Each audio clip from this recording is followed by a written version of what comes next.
Mighty Shirley, I hear that. You love the song too, right? Together Again by Dave Cause. And it means your Sunday's complete, right? And Nortey's in the seat.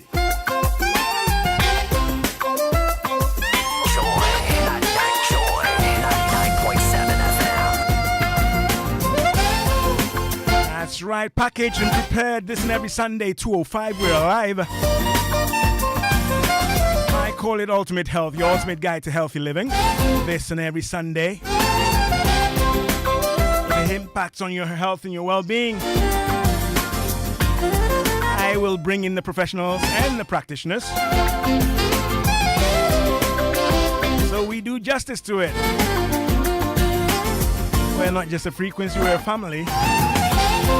Not just a program, indeed we are a promise.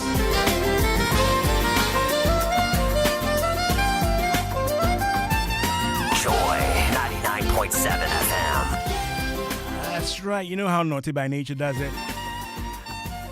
Let me take my praise from Perez Music, huh?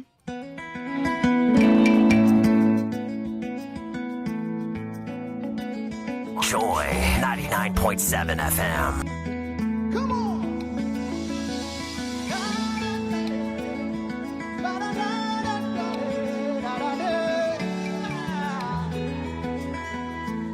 Mawoboe wale mawono efonko bogbeno enyela yito ikekpamo ekokuranya bano mawoboe wale mawono efonko bogbeno enyela yito ikekpamo ekokuranya bano mawajepo bioshele feishona shia mawajepo mahoshele feishona shia enyela yito ikekpamo Joy 99.7 FM.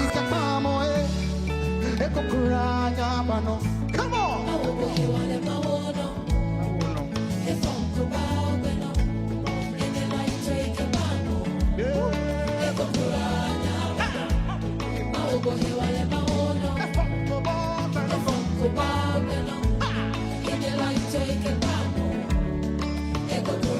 Joy 99.7 FM.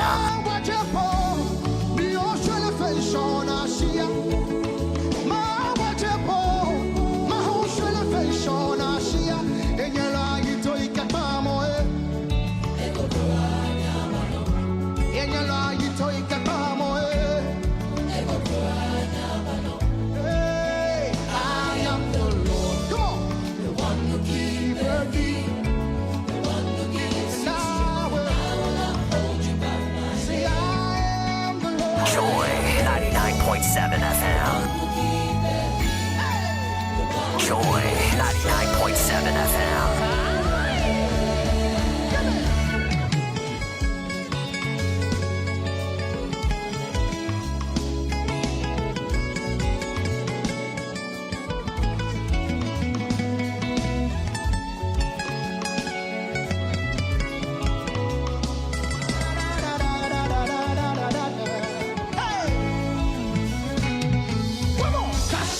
Joy 99.7 FM.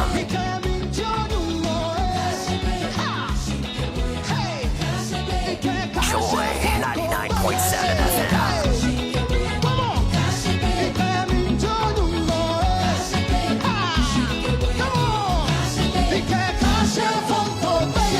No fears, huh?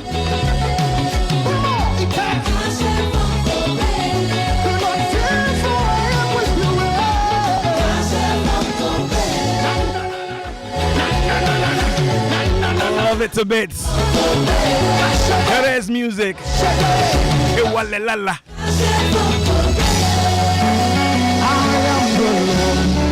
Right, tell a friend to tell a friend. This is Ultimate Health on Joy 99.7 FM. Nortey by Nature in the seat. Yeah. A couple of days back,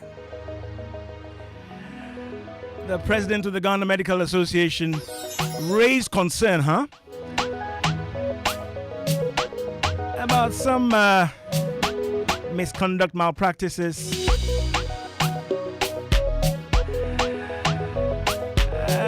being evidenced by members of the fraternity, the medical fraternity. Talked about substance use problems, some instances of sexual harassment. So today I've got none other than the Registrar of the Medical and Dental Council. Fine gentlemen, I told you, if it impacts on your health and your well-being, I'll bring in the best. I've got Dr. Divine Benyubala. He's a lawyer, he's a doctor, he's a bioethicist, he's everything. And he sits atop the regulatory body, the Medical and Dental Council. We're going to be talking about how to deal with complaints. If you have your own complaint, or should I say your bad experience at the hands of a registered practitioner, you don't have to know whether the person is registered or not. We're going to go over the steps, the procedures, and even what constitutes malpractice or misconduct in this segment. If you have any questions, concerns, experiences, share them with me. 055 11 11 997. We're live on Facebook and YouTube. Yeah, we're good to go. My brother, good afternoon. Good afternoon. Charlie, this smoke, it's mine. Definitely. I'll give you a worthy cause, and that is the beauty of our Ghanaian heritage. Oh, I love it. And culture. And you look so, so, I don't know in it, huh? And you crossed your legs coolly. Yes. Doctor by primary training, lawyer, bioethicist. What's the rest? Share with me. The rest are irrelevant. I think the most important thing is to thank God for the opportunity to be able to not only get educated on the back of the sacrifices of our countrymen and women, right, but also to be committed to come back and give back with all the core competencies and skills you have to serve your people to the best interest of the nation and to the best of your abilities, right, within the constraints that are our daily realities. Okay. And also just to send a shout out to all your listenership. That it's always a pleasure to be with you, Charlie, and to have a conversation about what we can do to advance the quality and safety of our healthcare. Right. Because trust me, if the economic development of every nation depends upon its human populace. That's right. And the human populace, we need a healthy workforce to be able to deliver the goals that we set ourselves as a nation. And that is why, for me, is always, anytime I will not give appearing on your shoe for anything else, to have a conversation, because we are all potential patients.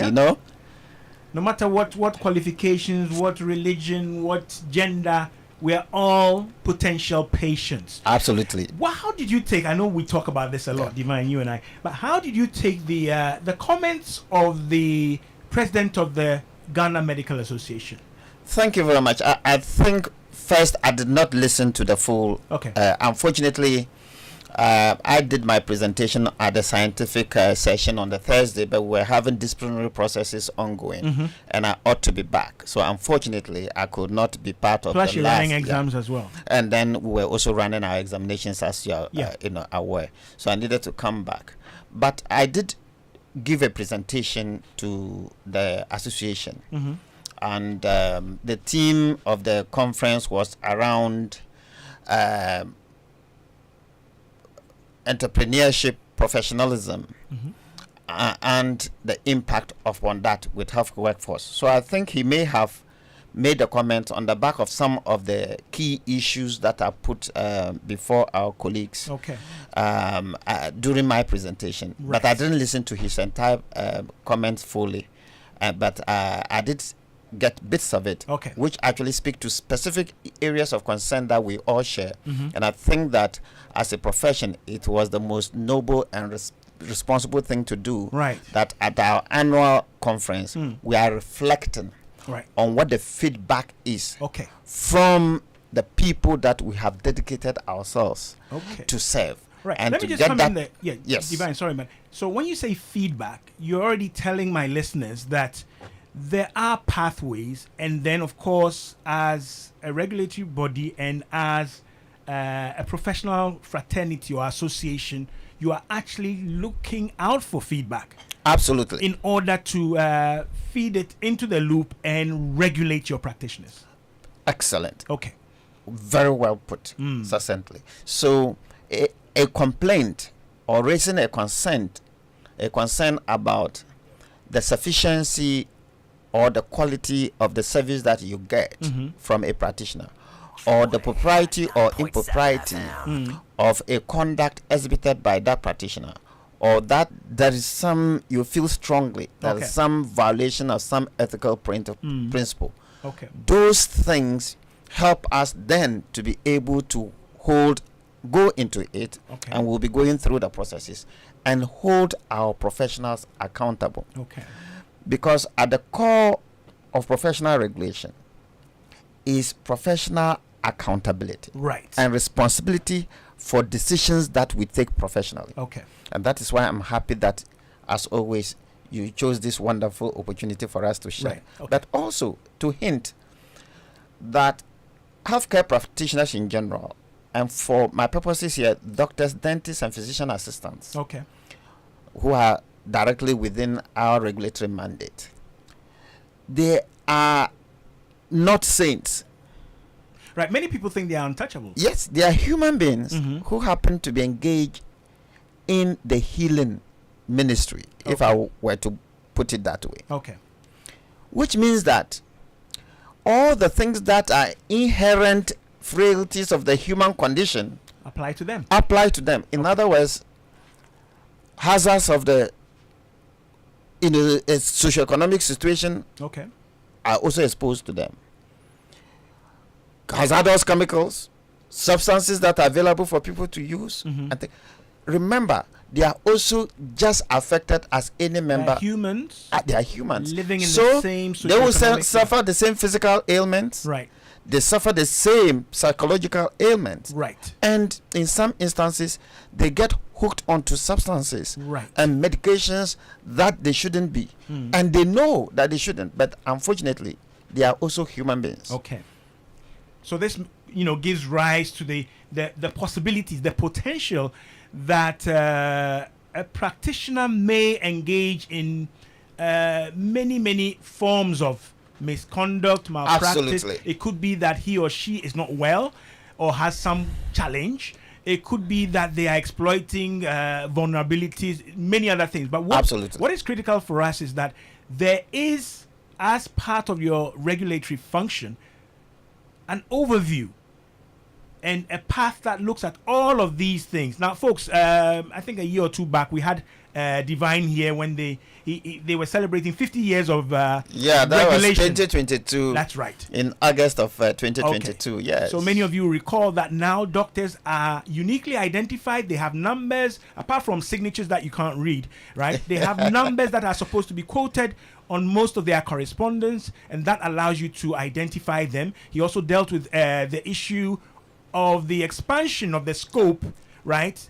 Which Yes, of opened practice, the door yeah. for the physician assistants as well to be regulated. We also Yes. talked about things about like their concern about the quality of training outside Ghana, and those Absolutely. doctors who come back to Ghana with foreign, should I say, credentials, because they now are required to write an exam, and we Yeah. explained why. And indeed, Divine shared with us why they travel outside and they Absolutely. check certain countries where they are not as stringent, or the entry requirements and admission is not so strict. He also shared with us 2 years ago, I'm just quickly doing this, that if a doctor is sanctioned, many of these things have to be by practice shared with other councils, other regulatory bodies across the world. Thank you so much. And I Right. think if I may just put in this is an important component Right. globally, because now I'm a director, one of the directors, actually the first African to be a non-regional director of the International Association of Medical Regulatory Authorities, Right. which is the world body You see why I wanted to read out your credentials. that envisions medical practice for the next medium to long term. Okay. And one of the key things that we have agreed with our colleagues globally, the Federal States Medical Board, the General Medical Council, the Health, Professions Regulatory Authority of Australia, New Zealand, China. We have Latin American states are represented by Brazil, and things like that. And we called it practitioner information exchange. Right. So that if a doctor or a dentist, a physician assistant is unsafe to practice in the UK, then he's unsafe to practice everywhere in the world. Say that one again.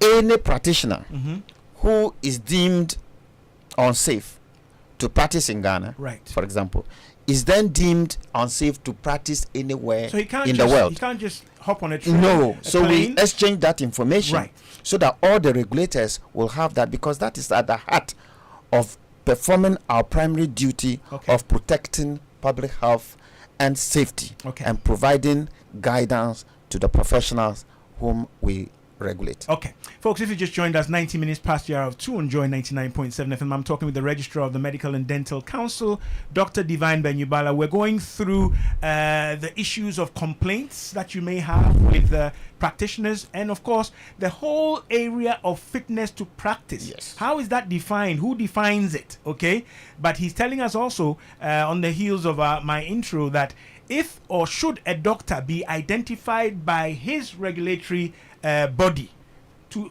have deviated or to have flouted the rules and regulations and standards is an important word. Once so identified, that information is shared internationally and globally, and therefore that doctor cannot just cross borders and then go ply their trade elsewhere. They communicate. If you have any experiences, concerns, testimonies, you can share with me. WhatsApp is 055 11 11 997. Okay, Divine, having done all that long, laborious intro, but very important. So, what is the purview when we say fitness to practice or complaints? What is the regulatory framework?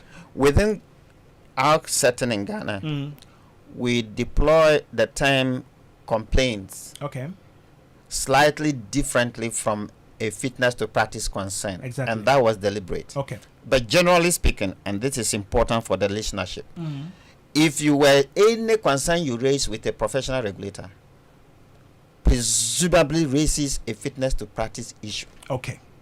There's a reason for you distinguishing them. Exactly. But they fall under the same thing. Right. Okay. So if you go to the UK, any complaint, whether it's a disciplinary complaint, maybe you are not satisfied with the technical competence of the services that the practitioner provided, it raises a fitness to practice issue for the GMC. Okay. If it is a conduct issue that the way the doctor behaved, you are not satisfied, presumably also raises a fitness to practice issue. Then if it is a breach of ethical rule, it raises that. Okay. That is because once the complaint comes, ultimately it may have an impact on whether you can continue to practice or not. Okay. But in Ghana, we realize that there's a deep sense of stigmatization. Okay. And unfortunately, with a lot of social exclusion when it comes to persons generally with infirmities of the mind. Okay.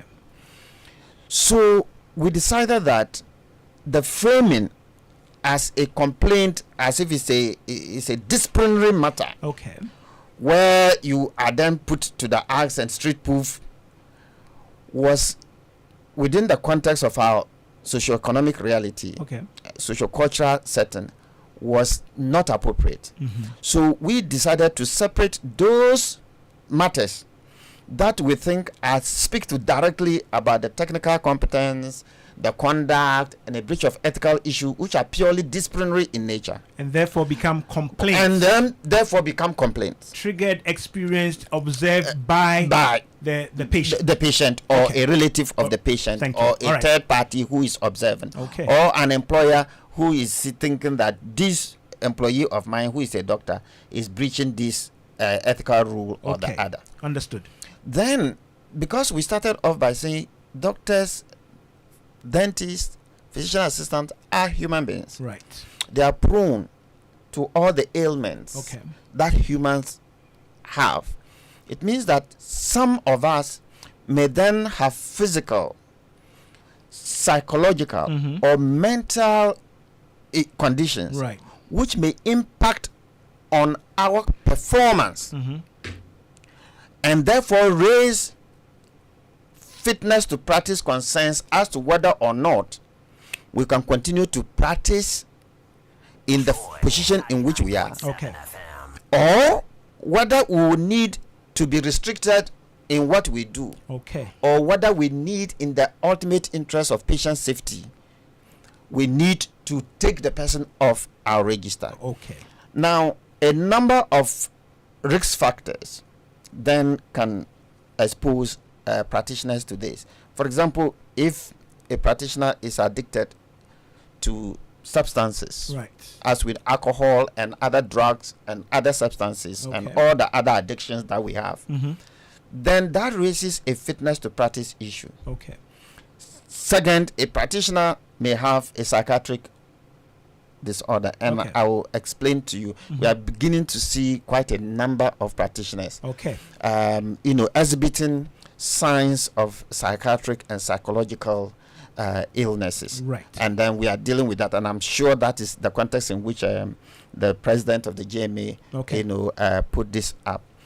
We can also have practitioners by mere effusion of time, by your age, as you grow, your motor skills, your the functions deteriorate, Okay. and maybe as a result of senile dementia, for example, Right. the practitioner is no longer able to function safely in the role in which they were, and therefore a decision would then need to be taken. Okay. So within our setup to deal with this matter, as far back as 2014, we put together a guidance, we call the Fitness to Practice Guidance. Okay. And this guidance addresses practitioners in the system, but also there's a focus on the training institutions. Yeah. Because the evidence we have is that if you spot them early, then they can be assisted. Okay. And most of them can come back to full functioning. So in that instance, Yeah. sorry to interrupt, but in that instance, you're looking at restorative, rather than Rehabilitative and restorative, rather than punitive. Punitive. Okay. Yeah. So you may discover, identify this early. It comes to the notice of the regulator, the employer, and so on and so forth, and then measures can be put in place Absolutely. before it reaches, should I say, crescendo or a climax Yes. where safety standards are so seriously and significantly compromised. That's absolutely the case. Okay. So the primary focus here is to provide first, depending upon how serious the condition is of that practitioner at that point in time, we may work together with the employers to take immediate action Okay. of suspending the practitioner from practice. 99.7 And FM. this practice guidance leads us to a technical committee we call the practice committee, Right. which is very well represented And this is by- a committee of the council. of the council. Right. And away from the disciplinary or penal cases committee, which are purely punitive measures. But this committee, the first attempt is to try to see how we can help this professional to be rehabilitated Okay. and possibly get back to full functioning, or at the very least restricted functioning. Okay. But sadly, in some instances, because they come too late, the condition becomes irreversible, Right. medically speaking. Okay. And under those very difficult circumstances, we've got to take a very difficult decision to put patient interest first. Okay. And therefore take the practitioner, remove the practitioner's name Okay. from the register of practitioners. Right. 27 minutes past the hour of 2 on Joy 99.7 FM. Very interesting discussion. Recently, the president of the Ghana Medical Association had, should I say, highlighted in some of his comments at their general meeting, their AGM, concerns about practitioners who may not be fit to practice. That's what we're discussing, and may also have conducted themselves in ways that raise concerns and complaints from patients, clients alike. All right. I'm in the company of the registrar of the Medical and Dental Council. They regulate the practice of medicine in the country. It's a wide spectrum, from training, what goes into training, what goes into selection, all the full range before a practitioner duly passes the approved courses and is licensed. So one of the questions I'm going to be asking him is that potentially, or should I say, I'm assuming that perhaps the bulk of what we're talking about pertains to registered practitioners, because sometimes in the bid to investigate, we may find out that this person actually is not registered, and Dr. Benyubala will address those as well. But essentially, the bulk of the discussion is those under the umbrella and duly registered and having or experiencing or evidencing, manifesting any form of compromised practice. All right. If you have any questions, concerns, share them with me. Oye Nafenya, senior greeting. Thanks for welcoming me to your home virtually. Love it. All right. And then there's another one who's saying something about young doctors. Good afternoon, Nortey. A lot of young medical doctors today are very unprofessional, especially with the way they talk to patients like me. Instead of them calming me of my medical condition, they rather express emotions towards me upon seeing my condition. Many of them too lack knowledge of their medical field area, especially the females. This is not so with the older or grown doctors. Let us not make excuses for these bad ones amongst the fold, as this is not so in the developed countries. Amma from La shares that. Okay, looking at younger doctors, I don't know what any responses or comments to that. So just to make the point that I'm not sure about the sex of the practitioners being an issue. She's referring specifically to herself. Maybe the few that unfortunately she got into contact with may happen to be female. She doesn't specify her condition either. Yeah, she doesn't specify. But to indicate that, in fact, currently, most of the medical schools, they graduate and the females graduate on top of the classes. Just to indicate. And that is something that we are really very proud of as a regulatory agency. But yes, we do have challenges, and it's a function of today's reality. Okay. And because of that, we recognized, and you remember 2 years ago when we came here, we decided that we needed to harmonize and tweak our curriculum to reflect the exigencies of the time and take on board all the things. Because trust me, when we were in medical school, we didn't have TikTok. We didn't have metaverse and all kinds. Doesn't mean you're angels though. Right. So but these are things related these are the realities. And then so these rapid changes in science, medicine, technology and innovation challenge society at any point in time. And we have then responded by quickly moving to outcome based, and we have had an arrangement with the University of Manchester in the UK, together with the School of University of Ghana Medical School and the University of Ghana Dental School, to be able to address in a holistic manner, moving our curriculum from the traditional setting that we have always been familiar with to outcomes based, so that then we can expect that at the end of the exit there are certain core competencies, and one of the areas is communication. Right. And that for us is important. Doctor-patient communication. These days, a lot of them are looking at screens. They want to input the data. Exactly. And we have a huge component now also on professional ethics, which in the past used not to be that. We are also emphasizing research because we are in evidence-based medical decision making. Right. And we need to infuse that early on in their professional journey or careers in training. Then we have also moved on to take about leadership, because when COVID hit, the most effective healthcare systems were the ones that were better led in the responses. Now we have in the era of team-based care in healthcare, and the doctors are the leaders of that team, And if they do not have basic leadership skills, Okay.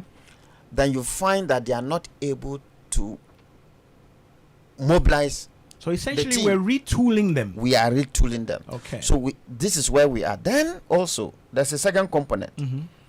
A lot of the faculty members are also quite old, Right. and there are new things that they have to cope with and adapt. So we are working with the University of Ghana Medical School and the dental schools to develop a faculty development center of excellence, Right. with the support of this partnership that we were able to facilitate with the University of Manchester. There are the schools of medicine and dentistry there, and we will be hosting them next week. Right. To develop some modules where we will require that our trainers themselves then retrain and remind themselves of the key principles and how those reflect the current situation and how they are able to better guide the new generation of practitioners. Right. But what Amma sent, does it suggest that over time and with the galloping technological advances and all that we're losing some of the core elements? I mean, communication, the basic clinical interview, and all of those things. In other places, doctors working winning awards for the best bedside manner and many other things. Do we have measures like that? Absolutely. See, one of the biggest challenges of automation, and technology is reducing human agency and involvement.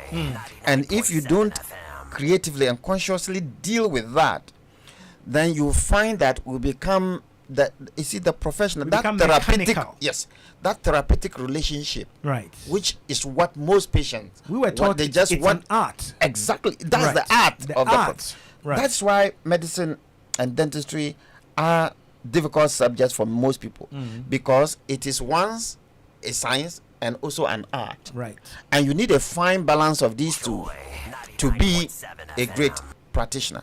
And those matters are live. We are aware of them, and we are taking regulatory action to ensure that we produce doctors who will meet the future expectation of our population. All right, 35 minutes past the hour of 2 on Joy 99.7 FM. It's getting more and more interesting as we dissect this whole, phenomena of, fitness to practice and, of course, complaints raised against medical practitioners.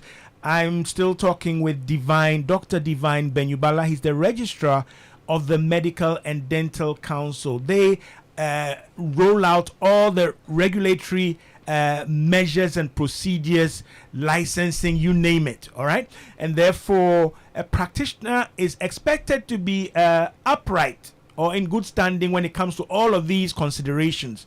Should they be raised by the system itself or by an end user, a patient, client, relative, you name it, right? That's what we're talking about. If you have any issues, concerns, experiences, testimonies, the phone line, let me activate that now, 030-216-541, 030-216-541. You can ask the questions yourself of the registrar.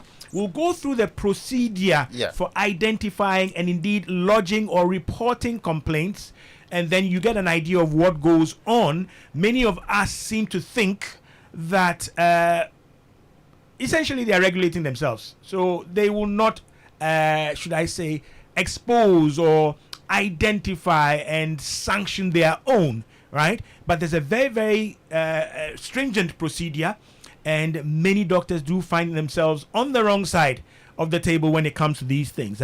You are on the right side of the microphone or the telephone right now, 055 11 11 997. That's my WhatsApp inbox number, and 030 221 6541 is the telephone line. We're live on Facebook. This is Ultimate Health.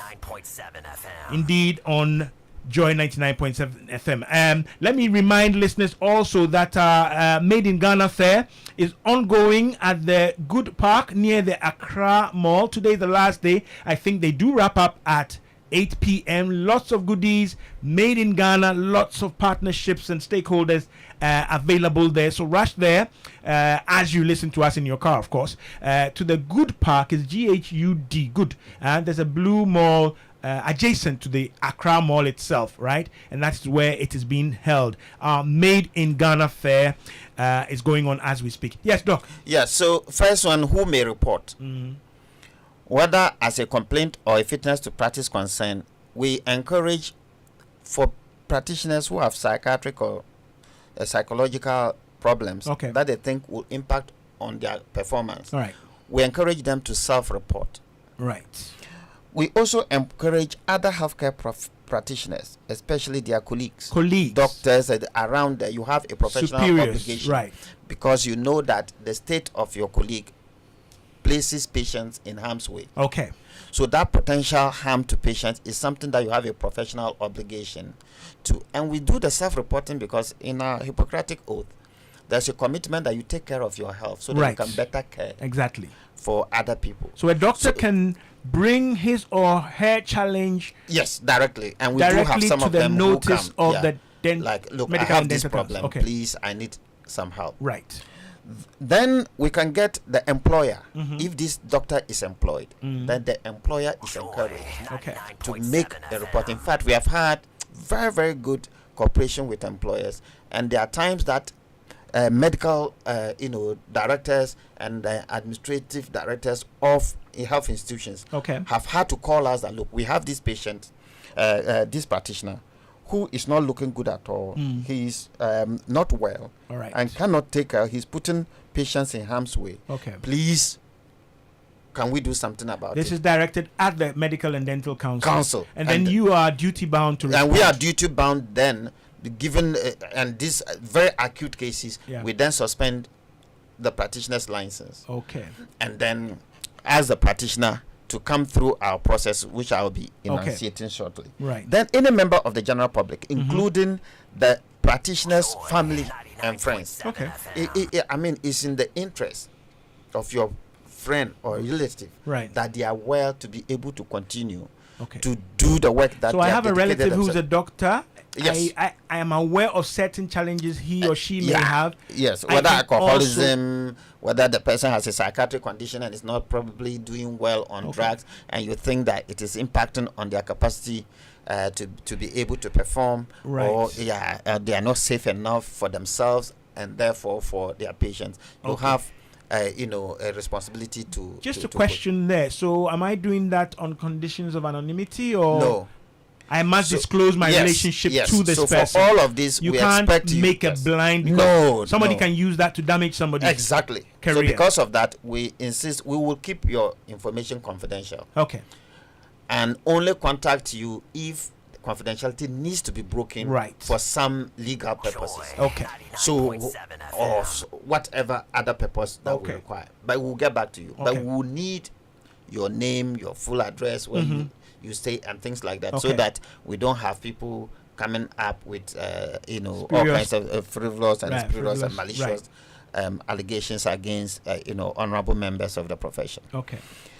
So generally that is a certain, but if the council itself gets information about the practitioner's situation from any other means, like from your program, if I'm sitting and I hear that, there's this doctor here and that this is what he's doing, that will be sufficient grounds for me to be able to then take it as a follow-up, reach out to you, and then follow up to wherever it will take us to ensure that we go into the matter and provide the practitioner an opportunity, if it's a fitness to practice issue, for rehabilitation and possible full integration back into work.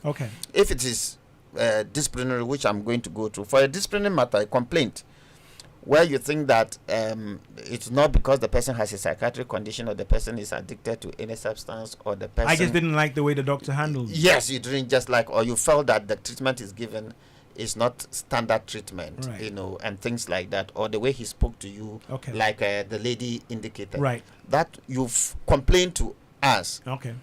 And Doc, if I may, let me just clear my box Yeah.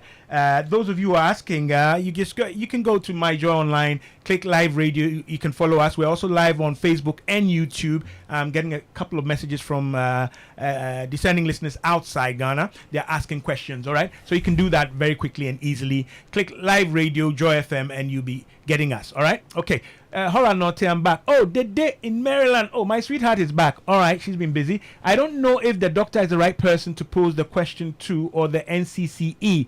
There's this craze of corpse abuse and manhandling, which is a health hazard, and it's worrying. Yeah, we have that is very true, and this point is very well made. Right. I remember the last interagency meeting. This was something that our colleague, we have one agency Corpse called abuse. the Mortuaries. Yeah, the Right. Mortuaries and Funerals Regulatory Agency. That's right. Yeah, so that agency is now set up, and that agency has direct responsibilities Okay. to regulate those despicable, really, unfortunate, Right. incidents. Okay. Yeah, people get corpses in all kinds of situations that present serious risk to the population and others, and they sit down. Some attempt to eat with them, and they set them up as if they are eating or standing. Oh, you mean what we're seeing at the funerals where bodies are standing, Yeah, sitting exactly. and stuff, and then, Those things, All and right. then they are not. So this is proper. not related it to takes the away practitioner. from the dignity. Yes. Okay. So it is practitioners of the funerals and mortuaries homes. So they are the ones, and then the regulatory agency is doing that. Okay. So that is being taken care of, Right. and we appreciate the day's concern. Okay, right. Thank you for sharing that, Dede. Yeah, we're on the issue of malpractices, misconduct, and so on of medical practitioners. Hello, greetings, Nortey and Ultimate Health team. Please, will the Ghana Health Service introduce the COVID-19 sanitation and hygiene protocol soon to avert the widespread of cholera across the country? Thank you for the great work you're doing for God and country and humanity.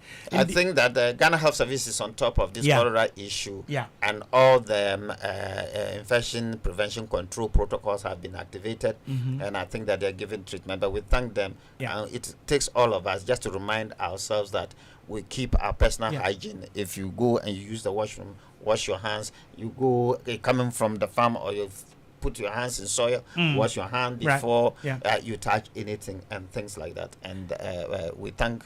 Yeah, You know, we need not take it for granted. Indeed, years back, I've been doing this since 2002, 2003, this program.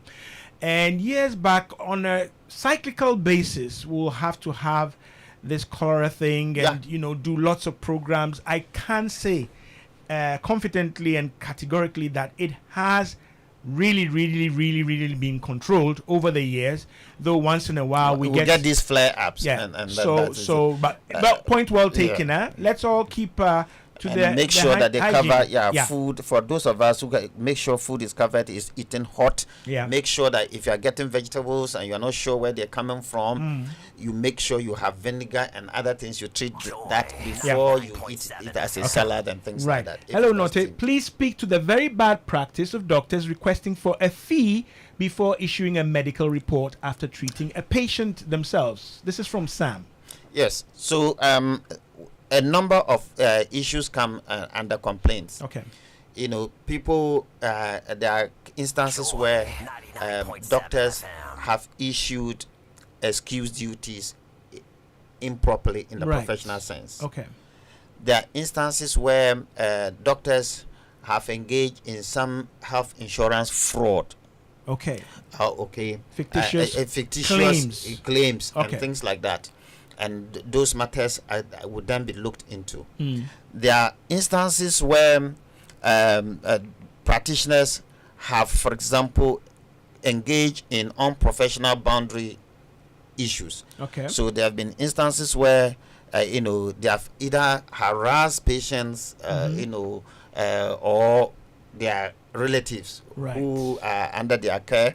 All forms of harassment. All forms of Not just harassment, sexual. not just sexual. Okay. And then But more importantly, we have had issues of sexual assault in a few cases, and Where and a then doctor- where a doctor violates a patient, Right. in a manner that is completely unacceptable, and Okay. all of these have come through the disciplinary processes, Right. and gone to conclusion. Mm-hmm. We have also had instances where there is a referral from hospital A to hospital B. Mm-hmm.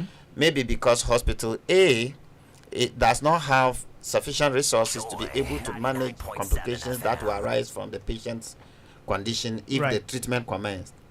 Then maybe Divine is in hospital B, so Nortey calls and says, look, Divine, I'm sending this patient because of AB to Right. your institution. Okay. Then I come, and we call it, it's not just conflict of interest, but patient stealing. Okay. Then I come, and then I realize that, I meet the patient in the ambulance and say, no, I'll go and do it in my private, this other Right. hospital C, which is a private facility, and doesn't even have the capacity of hospital A that referred. Right.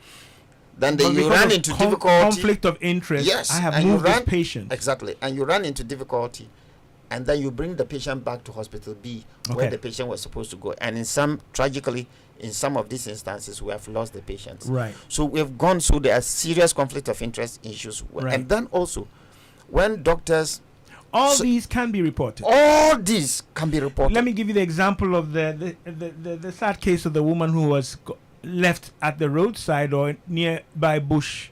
You Yes. know, the woman who was injured, taken to hospital. She was there for about a month or so, and then they said she was causing a nuisance of sorts, and somehow they between them and social welfare said they were repatriating her to her hometown. And she was left, at some site, and then eventually she died. She was by the roadside. I know the health service has taken it up. Would that fall under this, or this is a facility? No. So I'm not going to be speaking so much on this matter. Right. First, because it is one of the classical instances where, as a regulator, we hear something on radio and we investigate. Okay. We take it upon ourselves to investigate. Right.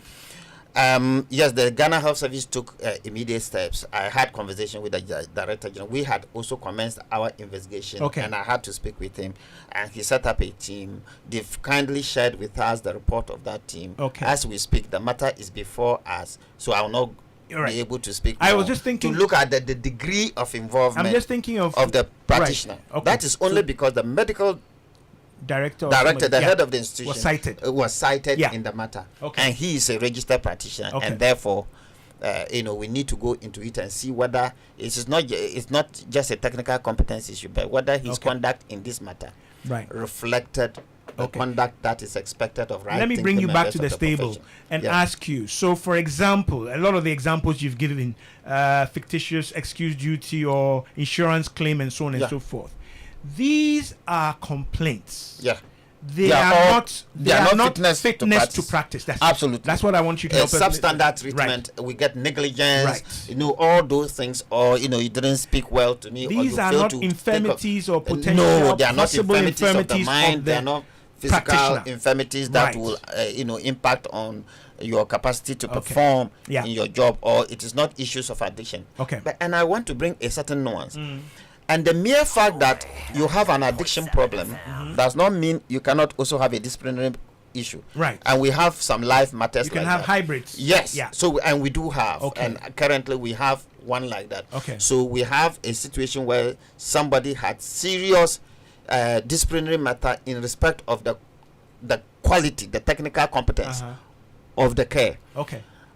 Apart from the second part, which is a fitness to practice Exactly. issue. Right. So we will allow you to go through the rehabilitation. We will stay the disciplinary component of the matter. Right. And once you are well enough and things like that, then we'll go into the technical competence. Okay. Because we need to make recommendations to Right. protect Great stuff. the patients, public health and safety, and it may require that maybe you go and do retraining or things like that. Okay. There have been instances where we have got to ask doctors to attend ethics seminars Right. to because they have violated a particular ethical rule. Okay. That we think that they need some level So of remediation. there's a should I say a sliding scale of interventions and possible potential sanctions. Absolutely. Right, based Yes. on the merits of the case Based upon the having merits been of the investigated. case. Absolutely. Okay, At the folks, end. 52 minutes past you have 2. We're still doing good business. I know Divine, I can get him back to do more on this. Somebody wanted a specific comment on medical fees for reports. Yes. So for the medical fees for report, that is a matter for the health service, the institution. The institution. If you look, the last time I checked, if you look at the old fees that is supposed to be charged by a police, for example, All right. somebody is accused of having raped somebody, and then they need to go and examine. Remember that the fee has to be paid. Right. It's just who should pay Right. the fee.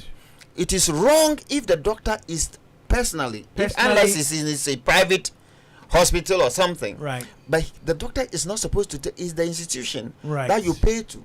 So whatever the institution There are charge, legitimate fees. yes, So the issue of a fee coming up for a medical the report, is not may be legitimate. it's not It is malfeasance only, yes, automatically. it's not. It's No. not. All right. It is only when it is an illegitimate fee being demanded, then you can report. Okay. Because those are the kind of matters Okay. that we take. Right. Yeah. Fees should be known, displayed, and of course, Absolutely. the tracking of whatever payments should be Yeah, transparent. and most institutions are required to indicate what their fees and Right. charges are for Okay. purposes of transparency.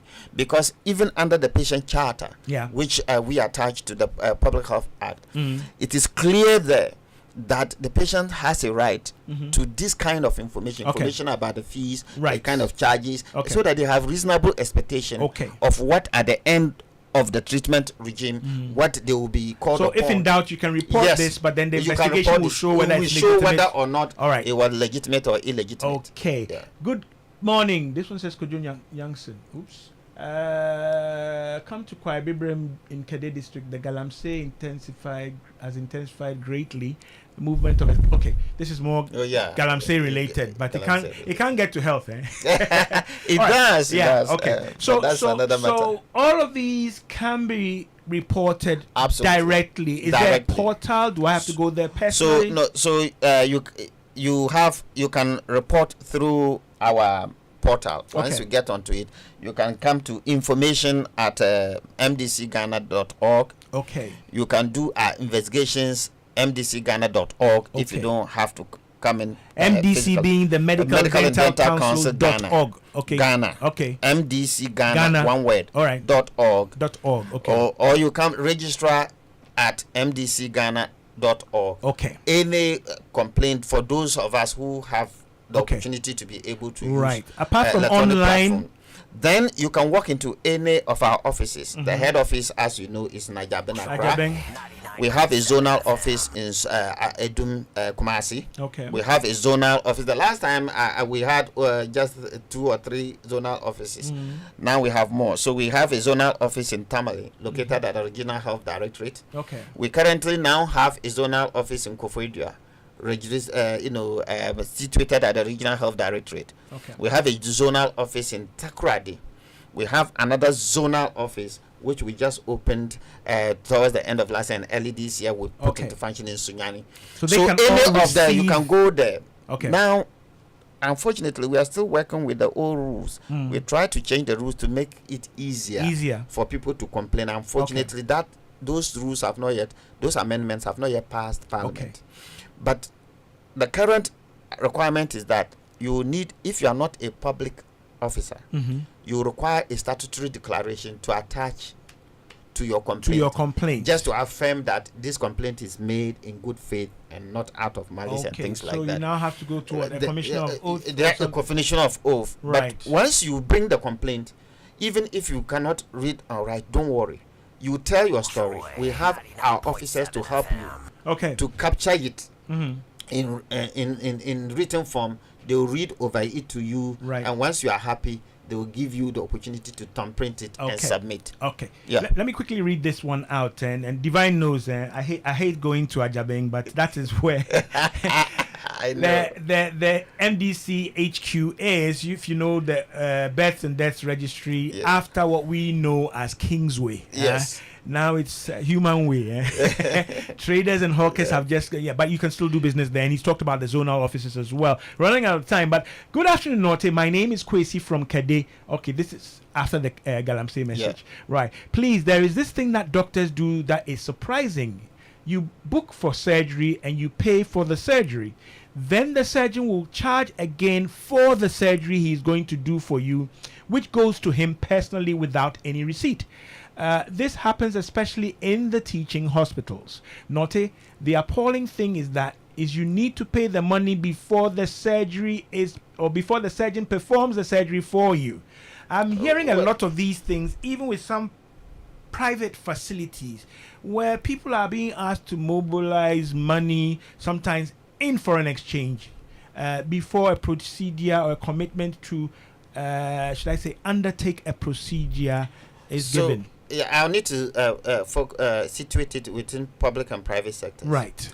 I'll be very surprised in a public sector that a composite fee of the cost of the service that you are coming to, to get is given, and then the doctor goes on to ask for. If the money is asked for, those are the kind of fees that we said may be illegitimate, and then they are entitled to. I've seen a situation, not to catch you, but I've seen a situation where somebody had a procedure done at a tertiary or a big public facility.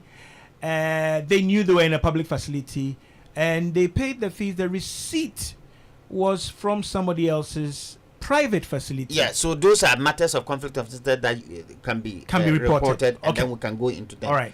But also for the teaching hospitals in particular, to indicate that intramural practice has been accepted as standard way of preventing practitioners from trying to run out to do locum elsewhere. So some of these have been formalized. Yes, and some of them are formalized, but they are receipted. Right. So my concern is, one, there's no receipt and it's personally given to the doctor or the dentist or the physician assistant. Please do well to complain, and we can go into it to get to the facts of it. In terms of the private sector, in both cases, if it's an emergency case, nobody will expect you to pay before. In most, we don't anticipate that. Right. But their private organizations have different contractual obligations with their clients. And I will leave that to what the contractual relationship says, rather than being prescriptive about what ought to pertain. And this may be different from private institution to another, one to another. So I wouldn't go much into that. Good afternoon, Nortey. This is the last one I can read out. Already 3 o'clock. Fees are paid in London to GPs for reports and guaranteeing passports, etc. So I think it is legal to charge here as well. This is Nana on the Spinters Road. That's what we were explaining, right? Even in domestic violence, though we've created some kind of fund which is problematic at the moment, but essentially sometimes it does entail, after you've written a report, that you may have to go to court. You go to court several years, several times, several years. So it is not the legitimacy of the charge, but that needs to be investigated as well. That is it. All right, that is what Doc is saying. Yeah. Okay. I don't know whether you want to add anything on that. No. People nothing more. May feel that we are protecting. No, I mean, I was part of. We worked together alongside to deal with the legislative instrument on the domestic violence. And things like that. And somebody must pay for the assessment. Yeah. It's a service. Right. So if we find who will pay or where the source is, and somebody is collecting outside that source, then we can raise an issue. And that is why we have to really be fair to say that a service you are coming to be somebody to examine and issue a report for which they may go to court several times and things like that. It is only fair that that service is paid for. We can take it upon ourselves that as a state, for people in such vulnerable situations, we would then have some fund that we can call upon to pay for that. But that calls for us to have, in the public service at least, and governmental organizations, standardization of these fees, so that these are clear, because a lot of the appropriations and things that we charge for are done through statutory application through Parliament. Right. Because all of these fees and charges usually are things that are approved as part of the appropriation bill to Parliament. And so it is when we are charging outside those fees that we can have a conversation about propriety and propriety. Yeah. Great stuff, Divine. This has been great and very, very, very, should I say, informative. Listeners, I'm going to have Divine back again so that we can go into the procedure itself. Yeah. Right? The council will empanel the practice committee. Yes, we can then take people gradually through the steps. Disciplinary component, the steps from the administrative component right to the penal cases to the disciplinary committee. Okay. And then from the fitness to practice, from the practice committee to the health assessment panel and back to the practice committee and then further directions. Right, okay. As they pertain. So there is a procedure and many practitioners have gone through this process. Yes. And I have the right person in the studio to attest. Maybe we have later. over 45. The last time I checked, about 45 practitioners since 2022. Okay. That have gone through this fitness to practice component of the processes. Yes. Okay, right. And folks, have been speaking to Divine Benyubala. He's the registrar of the Medical and Dental Council. We've been looking at complaints with regards to the practice of medicine, complaints with regards to practitioners, doctors, dentists, physician assistants, and what have you. It's not the whole range of health practitioners that we've looked at. And we've been able to identify or distinguish some general complaints, and then those that have to do with the wellness and the well-being of the practitioner, which may compromise their fitness to practice. And that is very, very important to consider, so that you know that they are human as well, and they may have or they may be suffering from certain frailties that compromise their practice. Absolutely. And their ability to practice. So that's what we've talked about with Dr. Divine Benyubala. Divine, I'm most grateful.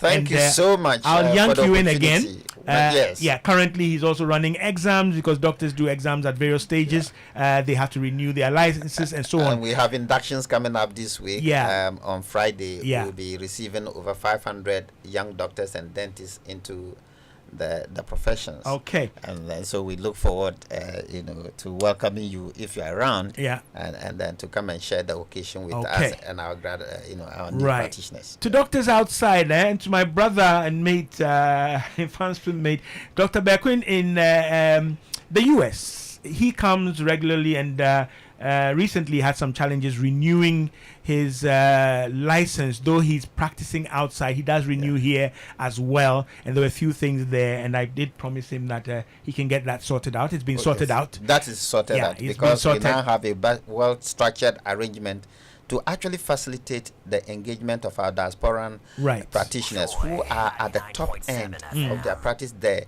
to be able to ensure that they are able to assist us in training, both undergraduate and postgraduate, but also to provide subspecialist services for us. And I'm happy to indicate that in the last 2 years we've had over 100 returnees who are now coming back to practice. Yes, coming back because it's now practice, easier to sort and out do their stuff. minimally invasive surgeries and things like that. And we are grateful to all of them for the confidence that they have in our country and wishing to come to contribute. Okay, great stuff. I'm signing out, but let me not do that without reminding you of our Joy Prime Made in Ghana fair.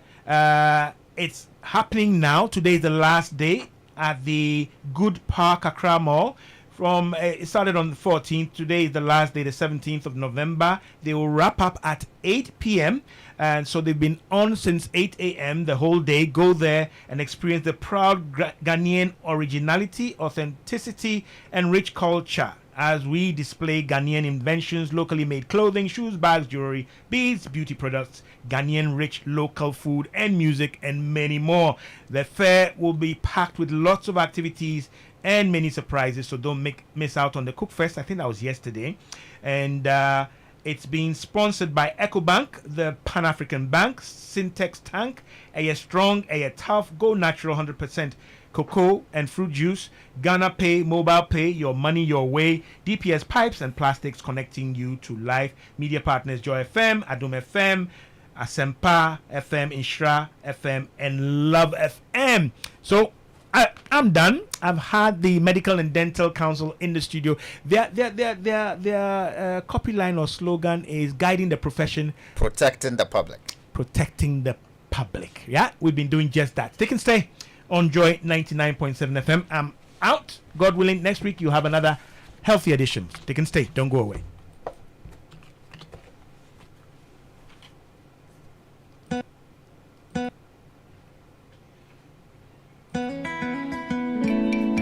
Joy 99.7 FM. Come on.